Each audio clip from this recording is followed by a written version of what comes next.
ದೆಹಲಿಗೆ ರೀಚ್ ಆಗಿದ್ದಾರೆ ನಿಯೋಜಿತ ಸಿಎಂ ಡಿಕೆ ಶಿವಕುಮಾರ್. ಹೈಕಮಾಂಡ್ ಭೇಟಿಗೆ ತೆರಳಿದ್ದಾರೆ ಈಗ ಡಿಕೆ ಶಿವಕುಮಾರ್ ಅವರು.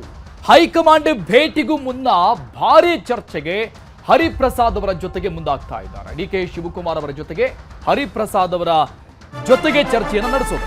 ಕೆಪಿಸಿಸಿ ಅಧ್ಯಕ್ಷ ಸ್ಥಾನದ ಬಗ್ಗೆ ಚರ್ಚೆ ಆಗುತ್ತೆ. ಕೆಪಿಸಿಸಿ ಅಧ್ಯಕ್ಷ ಸ್ಥಾನ ಮತ್ತು ಮೊದಲ ಹಂತದ ಲಿಸ್ಟ್, ಯಾರೆಲ್ಲ ಸಚಿವರಾಗಿ ಪ್ರಮಾಣ ವಚನವನ್ನ ಸ್ವೀಕಾರ ಮಾಡಬೇಕು ಡಿಕೆಶಿ ಅವರ ಜೊತೆಗೆ, ಆ ಲಿಸ್ಟ್ ಫೈನಲ್ ಆಗುವುದು ಇವತ್ತೇ ಅಂತ ಹೇಳಲಾಗ್ತಾ ಇದೆ. ಈ ಬಗ್ಗೆ ದೊಡ್ಡ ಮಟ್ಟದ ಚರ್ಚೆಗೆ ಮುಂದಾಗ್ತಾ ಇದ್ದಾರೆ ಡಿಕೆ ಶಿವಕುಮಾರ್ ಮತ್ತು BK Hariprasad. Close door meeting ನಡೆಸಲಿದ್ದಾರಂತೆ. ದೆಹಲಿಯನ್ನ ಈಗಾಗಲೇ ರೀಚ್ ಆಗಿದ್ದಾರೆ DK Shivakumar, Siddaramaiah, BK Hariprasad. KPCC ಅಧ್ಯಕ್ಷ ಸ್ಥಾನದ ಗಾದಿಗೆ ಮತ್ತೊಂದು ಹೆಸರು ಮುನ್ನೆಲೆಯಲ್ಲಿರುವಂಥದ್ದು ಬಿಕೆ ಹರಿಪ್ರಸಾದ್ ಅವರ ಹೆಸರು. ಸಿದ್ದರಾಮಯ್ಯನವರು ಕೂಡ ಬಿಕೆ ಹರಿಪ್ರಸಾದ್ ಅವರ ಹೆಸರನ್ನ ಪ್ರಸ್ತಾಪ ಮಾಡಿದ್ದಾರೆ ಅನ್ನುವಂಥ ಚರ್ಚೆಗಳು ಓಡಾಡ್ತಾ ಇದೆ. ಸೊ ಈ ಎಲ್ಲ ಚರ್ಚೆಗಳ ಮಧ್ಯದಲ್ಲಿ ಬಿಕೆ ಹರಿಪ್ರಸಾದ್ ಅವರ ಜೊತೆಗೆ ಡಿಕೆ ಶಿವಕುಮಾರ್ ಅವರು ಚರ್ಚೆ ನಡೆಸೋದಕ್ಕೆ, ಒಂದು ಕ್ಲೋಸ್ ಡೋರ್ ಮೀಟಿಂಗ್ ಅನ್ನ ಮಾಡೋದಕ್ಕೆ ಮುಂದಾಗ್ತಾ ಇದ್ದಾರೆ. ಹೈಕಮಾಂಡ್ ನಾಯಕರನ್ನ ಭೇಟಿ ಆಗೋದಕ್ಕಿಂತ ಮೊದಲಿಗೆ ಬಿಕೆ ಹರಿಪ್ರಸಾದ್ ಮತ್ತು ಡಿಕೆ ಶಿವಕುಮಾರ್ ಅವರ ಈ ಭೇಟಿ ಒಂದಿಷ್ಟು ಕುತೂಹಲಕ್ಕೆ ಕಾರಣ ಆಗ್ತಾ ಇದೆ. ಕೆಪಿಸಿಸಿ ಅಧ್ಯಕ್ಷ ಸ್ಥಾನದ ಪ್ರಬಲ ಆಕಾಂಕ್ಷಿಗಳು ಬಿಕೆ ಹರಿಪ್ರಸಾದ್ ದೆಹಲಿಯನ್ನ ತಲುಪಿದ್ದಾರೆ. ಡಿಕೆ ಶಿವಕುಮಾರ್ ಮತ್ತು ಸಿದ್ದರಾಮಯ್ಯ ಹೈಕಮಾಂಡ್ ಜೊತೆಗೆ ಹಿಂದೆ ಮಾತುಕತೆ ಆಗುತ್ತಾ? ಇವತ್ತೇ ಟೈಮ್ ಕೊಡ್ತಾರ? ಹಾಗಾದ್ರೆ ಹೈಕಮಾಂಡ್ ನಾಯಕರುಗಳು, ವರಿಷ್ಠರು ಸಚಿವ ಸಂಪುಟ ವಿಸ್ತರಣೆ ಬಗ್ಗೆ ಹಿಂದೆ ಚರ್ಚೆ ಆಗುತ್ತಾ? ರಚನೆ ಬಗ್ಗೆ ಮೊದಲ ಹಂತದಲ್ಲಿ 11 ಮಂದಿಗೆ ಮಂತ್ರಿ ಭಾಗ್ಯ ಸಿಗುವಂತ ಚಾನ್ಸಸ್ಗಳು ಜಾಸ್ತಿ ಆಗಿದೆ. ಕೆಪಿಸಿಸಿ ಸಾರಥ್ಯ ಯಾರಿಗೆ ಅನ್ನೋ ಬಗ್ಗೆಯೂ ಕೂಡ ದೊಡ್ಡ ಮಟ್ಟದ ಚರ್ಚೆ ಇದೆ. ಯಾರನ್ನು ಆಯ್ಕೆ ಮಾಡಿಕೊಳ್ಳಬಹುದು, ನಿನ್ನೆ ಏನೇನು ಅರ್ಹತೆಗಳಿರಬೇಕು ಅಂತ ಮಲ್ಲಿಕಾರ್ಜುನ ಖರ್ಗೆ ಅವರು ಮಾತನಾಡ್ತಾ ಇದ್ರು ಕೆಪಿಸಿಸಿ ಅಧ್ಯಕ್ಷ ವಿಚಾರಕ್ಕೆ ಸಂಬಂಧಪಟ್ಟಂಗೆ. ಇನ್ನು ಎರಡನೇ ಹಂತದಲ್ಲಿ ಸಂಪುಟ ಸೇರಲು ದೊಡ್ಡ ಮಟ್ಟದ ಲಾಬಿ ನಡೀತಾ ಇದೆ. ಸಂತೋಷ್ ಲಾಡ್, ವಿಜಯಾನಂದ ಕಾಶಪ್ಪನವರ್, ಈಶ್ವರ ಖಂಡ್ರೆ, ಬಸವರಾಜ ರಾಯರೆಡ್ಡಿ, ರಾಘವೇಂದ್ರ ಹೆಟ್ನಾಳ್ ಸೇರಿ ಅನೇಕ ಶಾಸಕರುಗಳಿಂದ ಲಾಬಿ ನಡೀತಾನೆ ಇದೆ. ಸಚಿವ ಸಂಪುಟ ಸೇರೋದಕ್ಕೆ ಮತ್ತೊಂದು ಕಡೆ ಹೊಸಬರಿಂದಲೂ ಕೂಡ ಸರ್ಕಸ್ ನಡೀತಾ ಇದೆ.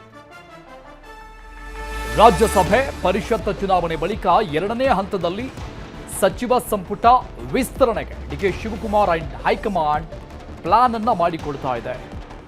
ಯಾರೆಲ್ಲ ಈಗ ಮತ್ತೆ ಸಚಿವ ಸಂಪುಟಕ್ಕೆ ಸೇರ್ಪಡೆ ಆಗೋದಕ್ಕೆ ಹರಸಾಹಸವನ್ನ ಪಡ್ತಾ ಇದ್ದಾರೆ ಅಂತ ಸಂಭಾವ್ಯ ಪಟ್ಟಿಯನ್ನ ನಾವು ನೋಡ್ತಾ ಇದ್ವಿ. ಈ ಸಂಪುಟ ರಚನೆ ಮತ್ತು ವಿಸ್ತರಣೆ ಬಗ್ಗೆ ಇವತ್ತೇ ಚರ್ಚೆ ಆಗುತ್ತೆ. ಅದಕ್ಕೆ ಟೈಮ್ ಕೊಡ್ತಾರಾ ವರಿಷ್ಠರು ಅನ್ನೋದು ಸದ್ಯಕ್ಕಿರುವಂತಹ ಪ್ರಶ್ನೆ.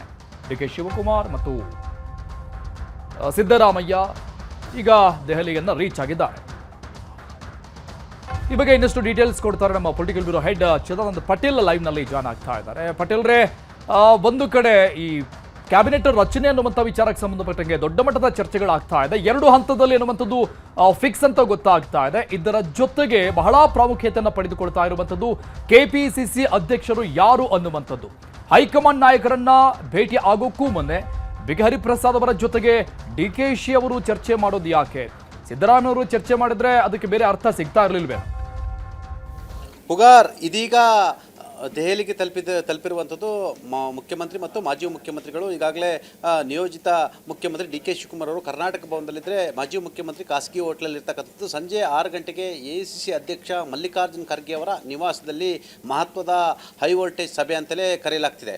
ಈ ಒಂದು ಸಭೆಯಲ್ಲಿ ಪ್ರಮುಖವಾಗಿ ಪ್ರದೇಶ ಕಾಂಗ್ರೆಸ್ ಸಮಿತಿ ಅಧ್ಯಕ್ಷರು ಯಾರಾಗಬೇಕು ಮತ್ತು ಯಾವ ಜಾತಿಯವರಾಗಬೇಕು ಮತ್ತು ಯಾವ ಆಧಾರದ ಮೇಲೆ ಮಾಡಬೇಕೆಂಬುದು ಮೊದಲನೇದಾಗಿ ಚರ್ಚೆ ಆಗ್ತಕ್ಕಂಥದ್ದು. ನಂತರ ಮೊದಲ ಹಂತದ ಅಂದರೆ ಬುಧವಾರ 3ನೇ ತಾರೀಕು ಸಂಜೆ 4:05 ಲೋಕಭವನದಲ್ಲಿ ಗಾಜಿನ ಮನೆಯಲ್ಲಿ ನಿಯೋಜಿತ ಮುಖ್ಯಮಂತ್ರಿ ಡಿ ಕೆ ಶಿವಕುಮಾರ್ ಅವರು ಮುಖ್ಯಮಂತ್ರಿಯಾಗಿ ಪ್ರಮಾಣ ವಚನವನ್ನು ಸ್ವೀಕರಿಸಲಿದ್ದಾರೆ ಮತ್ತು ಅವರ ಜೊತೆಗೆ ಸುಮಾರು 12ಕ್ಕೂ ಹೆಚ್ಚು ಹಿರಿಯ ನಾಯಕರುಗಳು ಸಂಪುಟಕ್ಕೆ ಸೇರ್ಪಡೆ ಆಗ್ತಿದ್ದಾರೆ. ಹಾಗಾಗಿ ಮೊದಲ ಹಂತದಲ್ಲಿ ಜಾತಿಯವರ ಅವಕಾಶವನ್ನು ಕೊಡಬೇಕೆಂಬ ಕಾರಣಕ್ಕಾಗಿ ಬಹಳಷ್ಟು ಚರ್ಚೆ ಆಗ್ತಿರ್ತಕ್ಕಂಥದ್ದು. ಹಾಗಾಗಿ ಈ ಹಿಂದಿನ ಸಿದ್ದರಾಮಯ್ಯ ಸರ್ಕಾರದಲ್ಲಿದ್ದಂಥ ಅನೇಕ ಹಳಬರನ್ನು ಕೂಡ ಈಗ ಸಂಪುಟಕ್ಕೆ ಸೇರ್ಪಡೆ ಮಾಡಿಕೊಳ್ಳುವಂಥ ಅನಿವಾರ್ಯತೆ ಎದುರಾಗಿರ್ತಕ್ಕಂಥದ್ದು. ಯಾಕಂತ ಹೇಳಿದ್ರೆ ಡಿ ಕೆ ಶಿವಕುಮಾರ್ ಅವರ ಸಂಪುಟದಲ್ಲಿ ಸಂಪೂರ್ಣವಾಗಿ ಹೊಸಬರಿದ್ದರೆ ಸಂಪುಟದಲ್ಲಿ ಹಿರಿಯರನ್ನು ತೆಗೆದುಕೊಳ್ಬೇಕಾಗಿದೆ ಮತ್ತು ವಿಧಾನಸಭೆ ಅಧಿವೇಶನಗಳನ್ನು ಸಮರ್ಥವಾಗಿ ಎದುರಿಸಬೇಕಾಗಿರ್ತಕ್ಕಂಥದ್ದು, ಪ್ರಮುಖ ತೀರ್ಮಾನಗಳನ್ನು ತೆಗೆದುಕೊಳ್ಬೇಕಾಗಿರುವಂಥದ್ದು ಮತ್ತು ವಿಪಕ್ಷಗಳನ್ನು ಎದುರಿಸಬೇಕಾಗಿರ್ತಕ್ಕಂಥ. ಹಾಗಾಗಿ ಹಿರಿಯರು, ಕಿರಿಯರು, ಮಧ್ಯಮ ಎಲ್ಲರನ್ನೂ ಸೇರಿಸಿ ಒಂದು ಸಂಪುಟ ಮಾಡಲಿಕ್ಕೆ ತೀರ್ಮಾನವನ್ನು ತೆಗೆದುಕೊಳ್ಳಲಾಗ್ತಿದೆ. ಎಲ್ಲವೂ ಅಂದುಕೊಂಡಂತಾದರೆ ಇವತ್ತು ಸಂಜೆಯೇ ಈ ತೀರ್ಮಾನ ಹೊರಬೀಳಲಿರ್ತಕ್ಕಂಥದ್ದು ಮತ್ತು ಎರಡನೇ ಹಂತದ ಸಚಿವ ಸಂಪುಟ ವಿಸ್ತರಣೆ ರಾಜ್ಯಸಭೆ ಮತ್ತು ಪರಿಷತ್ ಚುನಾವಣೆ ಬಳಿಕ ನಡೀಲಿದೆ ಅಂತ ಹೇಳಲಾಗ್ತದೆ. ಅದು ಇದೇ ಜೂನ್ 18ನೇ ತಾರೀಕು ಇರ್ತಕ್ಕಂಥದ್ದು, 18ನೇ ತಾರೀಕಿನಂತ ನಡೀತಿರ್ತಕ್ಕಂಥದ್ದು. ಈಗಾಗಲೇ ಪ್ರದೇಶ ಕಾಂಗ್ರೆಸ್ ಸಮಿತಿ ಅಧ್ಯಕ್ಷ ಹುದ್ದೆಗೆ ಎಂ ಬಿ ಪಾಟೀಲ್ ಮತ್ತು ಡಾಕ್ಟರ್ ಜಿ ಪರಮೇಶ್ವರ್ ಕೇಳಲಾಗಿತ್ತು. ಆದರೆ ಇಬ್ಬರೂ ನಾಯಕರುಗಳು ಸಂಪೂರ್ಣವಾಗಿ ನಿರಾಕರಿಸಿರ್ತಕ್ಕಂಥದ್ದು. ಇದರ ಬೆನ್ನಲ್ಲಿ ಇದೀಗ OBC ಒಬ್ಬರನ್ನ ಮಾಡಬೇಕಂತೇಳಿ ತೀರ್ಮಾನ ಆಗಿರ್ತಕ್ಕಂಥದ್ದು. ಜೊತೆಗೆ ST ಸಮುದಾಯದಿಂದಲೂ ಕೂಡ ಈಗ ಪೈಪೋಟಿ ಇರ್ತಕ್ಕಂಥದ್ದು. ಈಗಾಗಲೇ KPCC ಅಧ್ಯಕ್ಷ ಹುದ್ದೆ ಮತ್ತು ಸಚಿವ ಸ್ಥಾನ ಎರಡೂ ಸ್ಥಾನವನ್ನು ಬೇಡಿಕೆ ಇಟ್ಟಂಥ ಸತೀಶ್ ಜಾರಕಿಹೊಳಿಗೆ ಸದ್ಯಕ್ಕೆ ನಿರಾಶೆ ಆಗಿರ್ತಕ್ಕಂಥದ್ದು. ಸತೀಶ್ ಜಾರಕಿಹೊಳಿ ಅವರ ಬೆನ್ನಿಗಿದೀಗ ಸ್ವತಃ ಅವರ ಅಹಿಂದ ಗುರು ಸಿದ್ದರಾಮಯ್ಯ ಕೂಡ ಬೆನ್ನಿಗೆ ಇಲ್ಲ. ಅದು ಬೇರೆ ಬೇರೆ ರಾಜಕೀಯ ಕಾರಣಕ್ಕಾಗಿ ಅವರ ಬೆನ್ನಿಗಿಲ್ಲ ಅಂತ ಹೇಳಲಾಗ್ತಿದೆ. ಮತ್ತೊಂದು ಕಡೆ ಹೈಕಮಾಂಡ್ ಕೂಡ ಒಬ್ಬರಿಗೆ ಒಂದು ಹುದ್ದೆ, ಯಾಕಂದರೆ ಇದು ಚುನಾವಣೆ ವರ್ಷ ಆಗಿದ್ದರಿಂದ ಇನ್ನು 1 ವರ್ಷ 11 ತಿಂಗಳು ಇರೋ ಕಾರಣಕ್ಕಾಗಿ ಚುನಾವಣೆಯಲ್ಲಿ ತೊಡಗಿಸ್ಕೊಳ್ಬೇಕು ಪ್ರದೇಶ ಕಾಂಗ್ರೆಸ್ ಸಮಿತಿ ಅಧ್ಯಕ್ಷರಾದಂಥವರು. ಮಂತ್ರಿ ಸ್ಥಾನ ಮತ್ತು ಪ್ರದೇಶ ಕಾಂಗ್ರೆಸ್ ಸಮಿತಿ ಅಧ್ಯಕ್ಷ ಎರಡೂ ಹುದ್ದೆ ಇದ್ದರೆ ನಿರ್ವಹಣೆ ಕಷ್ಟ ಅನ್ನೋದು ಲೆಕ್ಕಾಚಾರ. ಜೊತೆಗೆ ಸತೀಶ್ ಜಾರಕಿಹೊಳಿ ಅವರು ಪ್ಯಾನ್ ಕರ್ನಾಟಕವನ್ನು ಮೇಂಟೈನ್ ಮಾಡ್ತಾರೆ. ಯಾಕಂದರೆ ಕರಾವಳಿ ಕರ್ನಾಟಕ, ಉತ್ತರ ಕನ್ನಡ, ಹಳೆ ಮೈಸೂರು ಭಾಗ, ಮಧ್ಯ ಕರ್ನಾಟಕ, ಮಲೆನಾಡು ಭಾಗ ಎಲ್ಲ ಕಡೆಯಲ್ಲೂ ಕೂಡ ಸರಿದೂಗಿಸ್ಕೊಂಡು ಹೋಗ್ತಾರೆ ಎಂಬ ಚರ್ಚೆ ಉಂಟಾಗಿರ್ತಕ್ಕಂಥದ್ದು. ಹಾಗಾಗಿ ಸತೀಶ್ ಜಾರಕಿಹೊಳಿ ಅವರಿಗೆ PCC ಅಧ್ಯಕ್ಷ ಹುದ್ದೆ ತೆಗೆದುಕೊಂಡ್ರೆ ಇತ್ತ ಬೆಳಗಾವಿ ಹಿಡಿತ ಹೋಗುವಂಥದ್ದು ಮತ್ತು ಮಂತ್ರಿ ಸ್ಥಾನವನ್ನು ತೆಗೆದುಕೊಂಡ್ರೆ ಮಾತ್ರ ಬೆಳಗಾವಿ ಹಿಡಿತ ಸಾಧ್ಯ ಅನ್ನೋದು ಕೂಡ ಲೆಕ್ಕಾಚಾರ ಇರ್ತಕ್ಕಂಥದ್ದು. ಆದರೆ 2028ರಲ್ಲಿ ಮುಖ್ಯಮಂತ್ರಿ ಆಗಬೇಕಂತೇಳಿ ಕನಸು ಕಾಣ್ತಿರ್ತಕ್ಕಂಥ ಸತೀಶ್ ಜಾರಕಿಹೊಳಿ ಅವರಿಗೆ ನೆಂಟರ ಮೇಲೂ ಆಸೆ ಮತ್ತು ಅಕ್ಕಿಯ ಮೇಲೂ ಪ್ರೀತಿ ಎಂಬುದು ಎರಡೂ ಹುದ್ದೆಯ ಮೇಲೆ ಈಗ ಕಣ್ಣಿಟ್ಟಿರ್ತಕ್ಕಂಥ. ಆದರೆ ಹೈಕಮಾಂಡ್ ಅವರಿಗೆ ಅತಿ ದೊಡ್ಡ ನಿರಾಶೆಯನ್ನು ಮಾಡಿರ್ತಕ್ಕಂಥದ್ದು. ಮತ್ತೊಂದು ಕಡೆ ಸಂಪುಟಕ್ಕೆ ಮೊದಲ ಬಾರಿಗೆ ಮಾಜಿ ಮುಖ್ಯಮಂತ್ರಿ ಸಿದ್ದರಾಮಯ್ಯವರ ಪುತ್ರ ಡಾಕ್ಟರ್ ಯತೀಂದ್ರ ಸಿದ್ದರಾಮಯ್ಯವರು ಸೇರ್ಪಡೆ ಆಗೋ ಕಾರಣಕ್ಕಾಗಿ ಅಲ್ಲಿ DCM ಹುದ್ದೆ ಇಲ್ಲದ ಕಾರಣಕ್ಕಾಗಿ OBC ಒಬ್ಬರನ್ನ PCC ಅಧ್ಯಕ್ಷನಾಗಿ ಮಾಡಬೇಕಂತೇಳಿ ಚರ್ಚೆ ಆಗ್ತಿರ್ತಕ್ಕಂಥದ್ದು. ಹಾಗಾಗಿ BK ಹರಿಪ್ರಸಾದ್ ಅವರ ಹೆಸರು ಮುನ್ನೆಲೆಗೆ ಬಂದಿರತಕ್ಕಂಥದ್ದು. ಯಾಕಂದರೆ BK ಹರಿಪ್ರಸಾದ್ ಪಕ್ಷದ ನಿಷ್ಠಾವಂತ ನಾಯಕ ಆಗಿರ್ತಕ್ಕಂಥದ್ದು, ಅನುಭವ ಇರತಕ್ಕಂಥದ್ದು.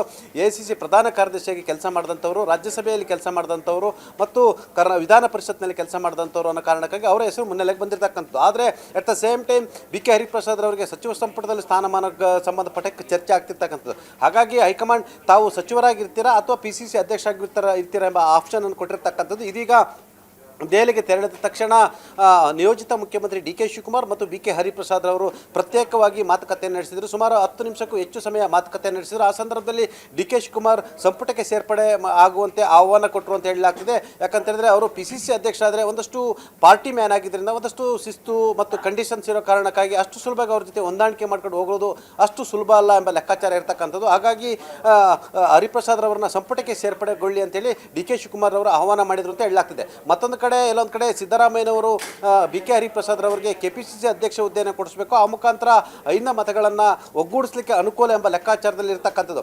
ಬೆನ್ನಲ್ಲೇ ಇದೀಗ ಮೊದಲನೇ ಹಂತದ ಪ್ರಮಾಣ ವಚನ ಕಾರ್ಯಕ್ರಮ ನಿಗದಿಯಾಗಿದ್ರು ಕೂಡ ಈಗಾಗಲೇ ದೆಹಲಿಯಲ್ಲಿ ಸುಮಾರು 40ಕ್ಕೂ ಹೆಚ್ಚು ಶಾಸಕರು ಅಲ್ಲಿ ಲಾಬಿ ಮಾಡ್ತಿರ್ತಕ್ಕಂಥದ್ದು. ಈಗಾಗಲೇ ತಮಗೆ ಬೇಕಾದಂಥ ಆಪ್ತ ನಾಯಕರ ಬಳಿ ಈಗಾಗಲೇ ಹೋಗಿ ಮನವಿಯನ್ನು ಮಾಡ್ಕೊಳ್ತಿರ್ತಕ್ಕಂಥದ್ದು. ಸಂಜೆ 6 ಗಂಟೆಗೆ AICC ಅಧ್ಯಕ್ಷ ಮಲ್ಲಿಕಾರ್ಜುನ್ ಖರ್ಗೆ ಅವರ ನಿವಾಸದಲ್ಲಿ ಸಭೆ ಆರಂಭ ಆಗ್ತಿರ್ತಕ್ಕಂಥದ್ದು.